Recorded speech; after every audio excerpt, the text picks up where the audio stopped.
जय श्री कृष्णा। राधे राधे दोस्तों, आप सभी का दिन शुभ और मंगलमय हो। आप सभी पर भगवान विष्णु अपना आशीर्वाद सदैव बनाए रखें। आज की वीडियो में हम सुनेंगे माघ मास महात्म्य का अध्याय 5 और साथ ही सुनेंगे माघ मास में सुनी जाने वाली अद्भुत कहानी। तो प्रिय श्रोताओं, पिछले अध्याय में आपने सुना था कि किस प्रकार से कुंडल और विकुंडल को घोर पाप की सजा दी जाती है। तो चित्रगुप्त ने उनके कर्मों के आधार पर दूतों से क्या कहा, तो आज के अध्याय में आगे का विस्तार पूर्वक वर्णन जानेंगे। तो प्रिय श्रोताओं, आज के अध्याय में चित्रगुप्त ने उन दोनों के कर्मों की आलोचना करके दूतों से कहा कि बड़े भाई कुंडल को घोर नरक में डालो और दूसरे भाई विकुंडल को स्वर्ग में ले जाओ, जहां उत्तम भोग है।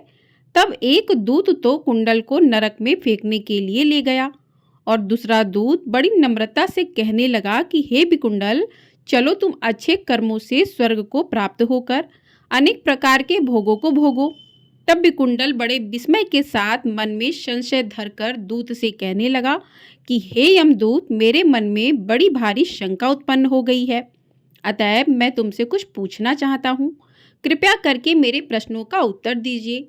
हम दोनों भाई एक ही कुल में उत्पन्न हुए, एक जैसे ही कर्म करते रहे। दोनों भाइयों ने कभी कोई शुभ कार्य नहीं किया, फिर एक को नरक क्यों और दूसरे को स्वर्ग किस कारण प्राप्त हुआ? मैं अपने स्वर्ग में आने का कोई कारण नहीं देखता। तब यमदूत कहने लगा कि हे विकुंडल, माता पिता, पुत्र पत्नी, भाई बहन से सब संबंध जन्म के कारण होते हैं और जन्म कर्म को भोगने के लिए ही प्राप्त होता है। जिस प्रकार एक वृक्ष पर अनेक पक्षियों का आगमन होता है, उसी तरह इस संसार में पुत्र, भाई, माता पिता का भी संगम होता है। इनमें से जो जैसे जैसे कर्म करता है वैसे ही फल भोगता है। तुम्हारा भाई अपने पाप कर्मों से नरक में गया, तुम अपने पुण्य कर्म के कारण स्वर्ग में जा रहे हो। तब विकुंडल ने आश्चर्य से पूछा कि मैंने तो आज जन्म कोई धर्म का कार्य नहीं किया, सदैव पापों में ही लगा रहा। मैं अपने पुण्य के कर्म को नहीं जानता। यदि तुम मेरे पुण्य के कर्म को जानते हो तो कृपा करके बताइए। तब देवदूत कहने लगा कि मैं सब प्राणियों को भली भांति जानता हूँ, तुम नहीं जानते। सुनो, हरिमित्र का पुत्र सुमित्र नाम का ब्राह्मण था, जिसका आश्रय यमुना नदी के दक्षिणोत्तर दिशा में था। उनके साथ जंगल में ही तुम्हारी मित्रता हो गई और उसके साथ तुमने 2 बार माघ मास में श्री यमुना जी में स्नान किया था। पहली बार स्नान करने से तुमको स्वर्ग प्राप्त हुआ। सो हे वैश्यवर, तुमने 2 बार माघ मास में स्नान किया, इसी के पुण्य के फल से तुम्हें स्वर्ग प्राप्त हुआ और तुम्हारा भाई नरक को प्राप्त हुआ। दत्तात्रेय जी कहने लगे कि इस प्रकार वह भाई के दुखों से अति दुखित होकर नम्रता पूर्वक मीठे वचनों से दूतों से कहने लगा कि हे दूतों, सज्जन पुरुषों के साथ 7 पग चलने से मित्रता हो जाती है और यह कल्याणकारी होती है। मित्र प्रेम की चिंता न करते हुए तुम मुझको इतना बताने की कृपा करो कि कौन से कर्म से मनुष्य यमलोक को प्राप्त नहीं होता, क्योंकि तुम सर्वज्ञ हो। बोलिए विष्णु भगवान ने की जय। तो इस प्रकार से आज का अध्याय पूर्ण हुआ। आगे की कथा आगे के अध्याय में सुनेंगे। आइए अब सुनते हैं माघ मास में सुनी जाने वाली शालिग्राम जी की कहानी। बहुत समय पहले की बात है। एक गांव में एक परिवार रहता था। उस परिवार में एक बुढ़िया माई अपने बेटे और बहू के साथ रहती थी। बुढ़िया माई के पास ढेर सारी गाय, भैंसे और बकरियां थीं, जिन्हें बुढ़िया माई रोज जंगल में चराने ले जाती थी और उनका दूध निकालती तथा बेचती थी। जो दूध बच जाता उससे दही, छाछ और घी बनाकर उसे भी बेचा करती थी। बुढ़िया माई का बेटा भी मेहनत मजदूरी करता था, जिससे उनके घर का गुजारा चलता था। बुढ़िया माई इन सभी कामों को करने के साथ रोज शालिग्राम भगवान की पूजा भी किया करती थी और रोज सुबह शाम शालिग्राम भगवान को भोग बना करके भोग लगाती थी। शालिग्राम भगवान की आरती करती, भजन कीर्तन करती, यही उसकी दिनचर्या थी। एक बार की बात है कि बुढ़िया माई माघ मास में एक महीने में प्रयाग जाकर माघ स्नान करना चाहती थी, परंतु अब वह सोचने लगी कि मेरे जाने के बाद घर का इतना सारा काम अकेले मेरी बहू कैसे करेगी। गाय, भैंस और बकरियों को जंगल में चराने के लिए ले जाना, दूध निकालकर दूध बेचना, दही छाछ घी बनाकर बेचना और साथ में ही घर का सारा कामकाज भी करना। इसके अलावा मेरे शालिग्राम भगवान की सेवा और पूजा भी करनी है। बहू अकेली यह सारा काम कैसे करेगी? यही सोचकर बुढ़िया माई उस दिन उदास बैठी हुई थी, क्योंकि उसके मन में तो था कि वह प्रयाग जाए और माघ मास का स्नान करे। शाम को जब बुढ़िया माई का बेटा गोपाल मजदूरी करके घर आया तो उसने अपनी माँ को उदास बैठे हुए देखा तो बोला, माँ क्या बात है, आज तुम कुछ उदास लग रही हो। जब बुढ़िया माई का बेटा अपनी माँ से पूछता है तो बुढ़िया एक दो बार तो चुप रहती है। फिर बुढ़िया माई अपने बेटे से बोलती है, बेटा गोपाल, माघ का महीना चल रहा है, मेरा मन कर रहा है कि इस बार मैं भी माघ मास में प्रयाग जाकर माघ स्नान करूं। परंतु बेटा, मेरे जाने के बाद बहू घर का सारा कामकाज अकेले कैसे संभालेगी? तब बुढ़िया माई का बेटा गोपाल अपनी माँ से बोला, अगर तुम्हारा मन प्रयाग जाकर माघ स्नान करने का हो रहा है तो तुम जरूर जाओ। तुम्हारी बहू तुम्हारे जाने के बाद घर का सारा कामकाज संभाल लेगी। तब बुढ़िया माई अपने बेटे से बोली, बेटा तू एक बार अपनी पत्नी से भी पूछकर देख ले। तब गोपाल ने कहा, हाँ माँ, मैं अपनी पत्नी से भी अभी पूछ लेता हूँ। और वह अपनी पत्नी नंदिनी को आवाज लगा करके कहता है कि अरे ओ नंदिनी, जरा इधर तो आ। पति के बुलाने पर गोपाल की पत्नी नंदिनी आई। तब गोपाल ने अपनी पत्नी नंदिनी को पूरी बात बताई। अब बुढ़िया माई की बहू, जो बड़ी ही नेक और सीधी सादी थी, स्वभाव की बड़ी सरल थी, दुनियादारी की चालाकियां उसे नहीं आती थी। उसने अपनी सासू माँ से कहा कि माँ जी, अगर आपका मन माघ स्नान करने के लिए है और प्रयाग जाकर आप माघ स्नान करना चाहती हैं तो माँ जी आप जरूर जाइए, मैं आपके पीछे से आपके सभी काम कर लूँगी। तब बुढ़िया माई ने गाय भैंसों का पूरा कामकाज अपनी बहू नंदिनी को समझाया कि दूध दही घी बेचने भी जाना है, रोज सुबह जल्दी उठकर स्नान करने के बाद मेरे शालिग्राम भगवान को स्नान कराना है, उनकी पूजा करनी है, घी का दीपक जलाना है, सुबह शाम आरती करके और फिर मेरे ठाकुर जी को भोग लगाना है। बहू ने सारा काम अपनी सासू माँ से अच्छी तरह से समझ लिया। तब बुढ़िया माई निश्चिंत हो गई और एक महीने के लिए प्रयाग में माघ स्नान करने के लिए चली गई। अब दूसरे दिन से ही बुढ़िया माई की बहू सुबह जल्दी उठ गई, स्नान करके शालिग्राम भगवान को स्नान कराई, घी का दीपक जलाई, आरती की और भोग बना करके शालिग्राम भगवान को एक थाली में भोजन परोस दिया, एक लोटे में जल रख दिया और शालिग्राम भगवान से बहू बोली कि हे शालिग्राम भगवान, आप भोजन कर लीजिए और पानी भी पी लीजिए, मैं आकर के जूठे बर्तन ले जाऊंगी, क्योंकि अभी मुझे घर के बहुत से काम करने हैं। ऐसा कह करके बुढ़िया माई की बहू नंदिनी गाय भैंस और बकरियों का दूध निकालकर बेचने चली गई। जब नंदिनी वापस आई तो उसने देखा कि शालिग्राम भगवान के पास भोजन की थाली ज्यों की त्यों रखी हुई है। अब बुढ़िया माई की बहू ने सोचा, शायद मेरी पूजा पाठ में कोई कमी रह गई होगी, इसलिए ठाकुर जी ने भोजन नहीं किया, या फिर शालिग्राम भगवान को सासू माँ की याद आ रही होगी, इसलिए शालिग्राम भगवान ने भोजन नहीं किया। तब थोड़ी देर के लिए बुढ़िया माई की बहू ने अपनी आंखें बंद कर ली और शालिग्राम भगवान की स्तुति करने लगी। बोली कि हे ठाकुर जी महाराज, आज मेरी पूजा पाठ में कोई गलती हो गई हो तो आप मुझे माफ़ कर देना, लेकिन आप भोजन कर लीजिए। और फिर उसने सोचा कि शायद मैंने पर्दा नहीं लगाया, इसलिए भगवान ने भोजन नहीं किया होगा। तभी नंदिनी तुरंत उठी और उसने मंदिर में भगवान का पर्दा लगा करके बोली कि हे शालिग्राम भगवान जी, मैंने पर्दा लगा दिया है, अब आप भोजन कर लीजिए, आपको कोई नहीं देखेगा, मैं थोड़ी देर में फिर से आती हूँ, क्योंकि मुझे घर के बहुत से कामकाज करने हैं। इतना कहकर नंदिनी वहाँ से चली गई और घर का काम समाप्त करके वह फिर से मंदिर में आई और पर्दा हटाकर देखने लगी तो भोजन की थाली में भोजन तो ज्यों का त्यों रखा हुआ था। तब नंदिनी ने कहा कि हे ठाकुर जी महाराज, अगर आप भोजन नहीं करेंगे तो मैं भी भोजन नहीं करूँगी, क्योंकि मेरी सासू माँ तो पूरे एक महीने के लिए प्रयाग माघ स्नान करने गई हैं।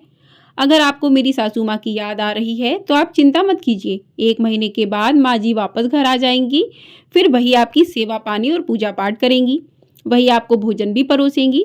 अभी आप भोजन कर लीजिए। अगर आप इस तरह एक महीने तक कुछ नहीं खाएंगे, भोजन भी नहीं करेंगे तो आप बहुत कमज़ोर हो जाएंगे, बिल्कुल दुबले पतले हो जाएंगे और बीमार पड़ जाएंगे।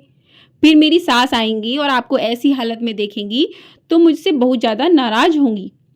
अगर आप भोजन नहीं खाएंगे तो मैं भी भोजन नहीं खाऊंगी। ऊपर बैकुंठ में बैठे शालिग्राम भगवान जी अब मन ही मन सोचने लगे कि यह बुढ़िया की बहू तो बड़ी ही सीधी है। अगर यह पूरे 1 महीने तक भोजन नहीं खाएगी तो बेचारी बीमार पड़कर मर जाएगी और इसकी हत्या का पाप मेरे सिर पर चढ़ेगा। मेरी वजह से इसने भी भोजन नहीं खाया है। तभी शालिग्राम भगवान ने एक छोटे से बालक का रूप बनाया। छोटे छोटे पाँव, छोटे छोटे हाथ, पीले रंग की धोती कुर्ता पहने, हाथ में मुरली लिए और पाँव में चांदी के कड़े और गले में सोने का कंठा, हाथ में छोटी सी बांस की मुरली लिए वहां पर प्रकट हो गए और उन्होंने पूरा भोजन खा लिया और जो लोटे का पानी था वह भी पी लिया। अब बुढ़िया माई की बहू से शालिग्राम भगवान बोले, बेटी मैंने पूरा भोजन खा लिया, अब तुम भी भोजन कर लो। अब मैं तुम्हारी गाय भैंस और बकरियों को जंगल में चराने जा रहा हूँ। अब मैं शाम को ही घर लौटूंगा। तब बुढ़िया माई की बहू नंदनी बोली कि हे ठाकुर जी महाराज, आप क्यों हमारे मवेशियों को चराने जाएंगे? अगर मेरी सास को पता चलेगा तो वह मुझ पर बहुत नाराज होंगी। तब शालिग्राम भगवान जी बोले, अरे नंदनी, पूरा दिन मैं घर में रहूंगा तो मेरा मन भी नहीं लगेगा। अगर मैं तुम्हारी बकरियां गाय भैंस चरा कर लाऊंगा तो मेरा पूरा दिन कट जाएगा।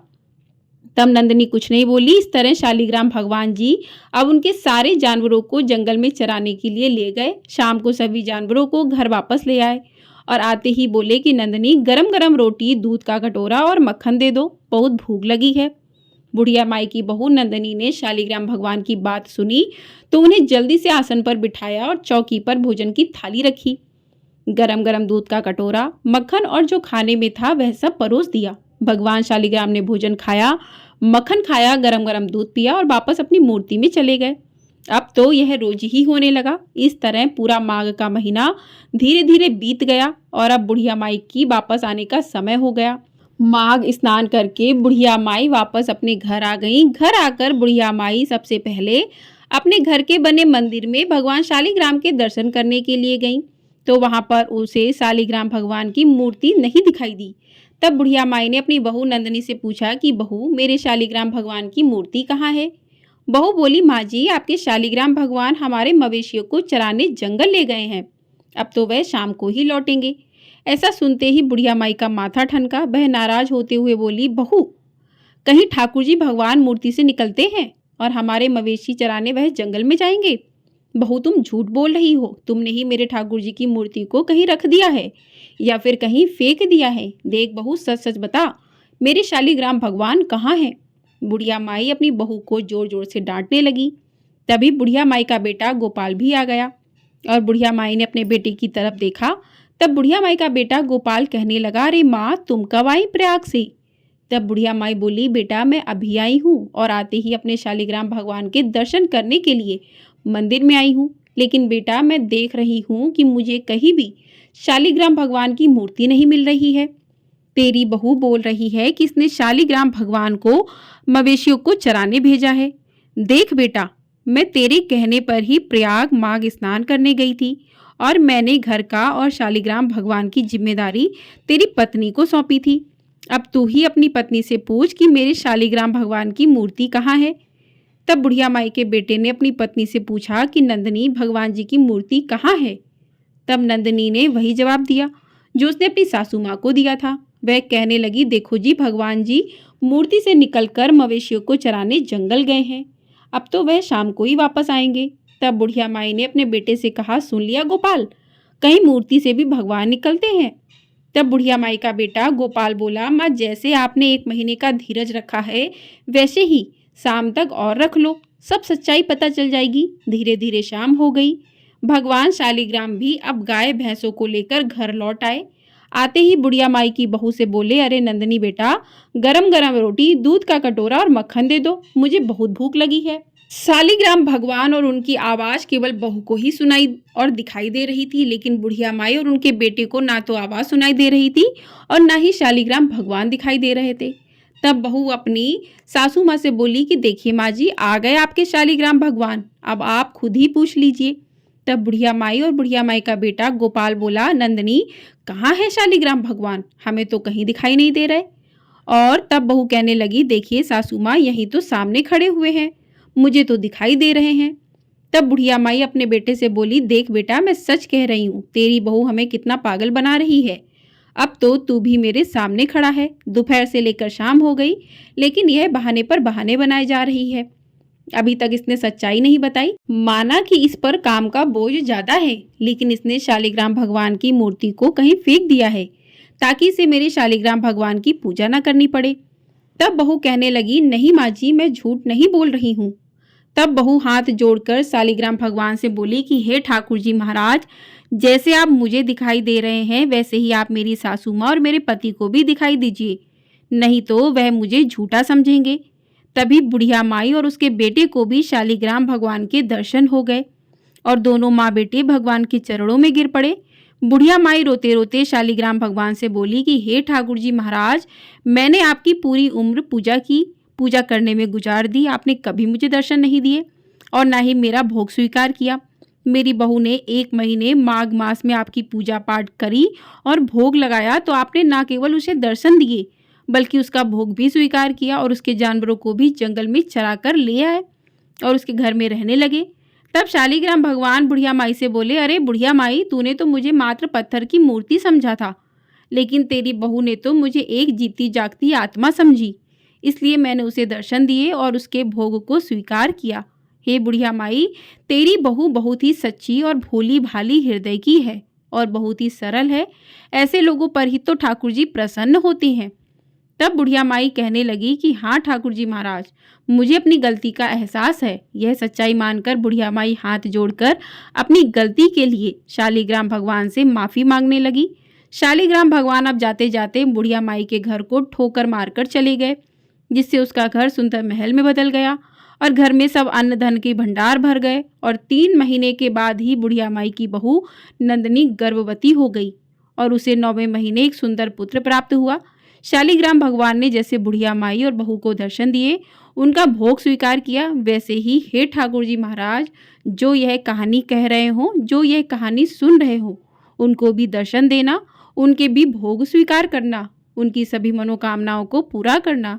एक बार प्रेम से बोलिए, श्री ठाकुर जी महाराज जी की जय। शालिग्राम भगवान की जय। तो इस प्रकार से आज का अध्याय और माघ महीने की कथा पूर्ण हुई। आपको यदि ये वीडियो पसंद आई है, वीडियो को लाइक अवश्य कर दिया कीजिए। आपके लाइक हमारे लिए बहुत अधिक महत्वपूर्ण होते हैं।